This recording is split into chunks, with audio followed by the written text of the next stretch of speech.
Selamat siang teman-teman, perkenalkan nama saya Novida Nuraini Pardosi dari jurusan Ilmu Administrasi Bisnis Universitas Terbuka UPBJJ Penang, Malaysia.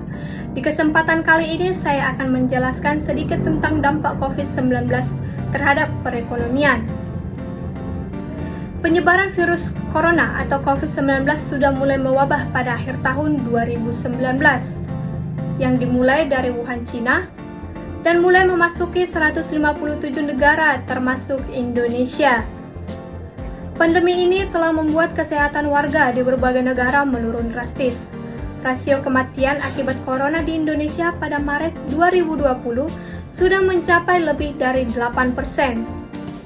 Untuk menanggulangi atau mengurangi penyebaran virus corona ini, beberapa negara sudah mulai membatasi kegiatan negaranya, mulai dari Italia, Kanada, Denmark, dan Malaysia yang sudah mulai menutup akses masuk ke negaranya, termasuk Indonesia. Di Indonesia sendiri, untuk mencegah laju penularan COVID-19, pemerintah telah melakukan upaya lockdown karantina wilayah hingga pembatasan kegiatan skala besar. Sejumlah penerbangan juga dihentikan, pergerakan manusia juga dibatasi dari antar negara, provinsi, ataupun wilayah yang terdampak. Kondisi ini juga memberikan pengaruh pada aktivitas ekonomi.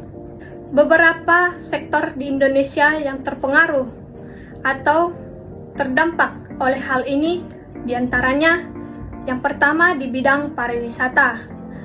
Wisatawan Cina terbesar kedua pada 2019, yaitu 2,1 juta kunjungan atau 12,9% dari total kunjungan transasing. Yang kedua, investasi. PMA Cina terbesar kedua pada tahun 2019, nilainya 4,7 miliar US dollar atau 64,4 triliun rupiah. Yang ketiga, sektor perdagangan. Cina mitra perdagangan terbesar di Indonesia 2019 dengan ekspor non-migas 25,8 miliar US dollar atau 353,5 triliun rupiah dan impor non-migas 44,6 miliar US dollar atau 611 triliun rupiah. Pandemi ini juga telah memberi dampak di sektor perindustrian.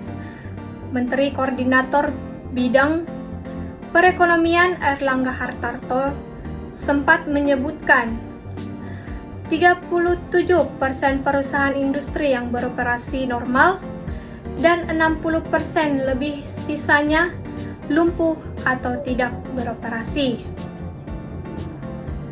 Untuk mengurangi kerugian akibat penurunan pendapatan, perusahaan industri melakukan pemberhentian kerja atau PHK kepada pekerja yang membuat angka pengangguran di Indonesia semakin meningkat.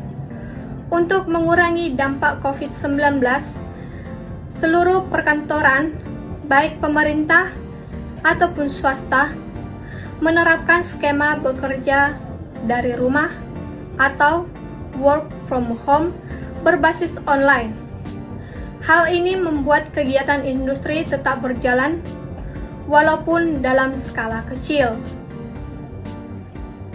Adapun upaya-upaya yang dilakukan pemerintah untuk menangani dampak COVID-19, diantaranya dari segi sosial, pemerintah telah melakukan upaya penanganan, diantaranya melalui bantuan sosial.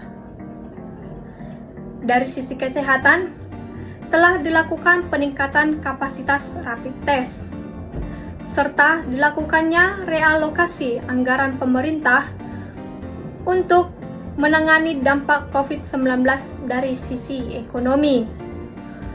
Pemerintah juga memberikan upaya kepada masyarakat untuk mencegah infeksi COVID-19, yaitu mencuci tangan dengan air dan sabun, mengurangi kontak dengan pesakit, memakai masker atau face mask, dan melakukan atau menjaga jarak sosial atau social distancing terhadap sesama. Walaupun kini virus COVID-19 sudah tidak terdengar lagi, pemerintah masih terus menganjurkan masyarakat untuk tetap melakukan protokol kesehatan. Terlebih, memakai masker jika bepergian ke tempat awam atau ke tempat ramai. Demikian penjelasan dari saya, semoga dapat membantu. Terima kasih.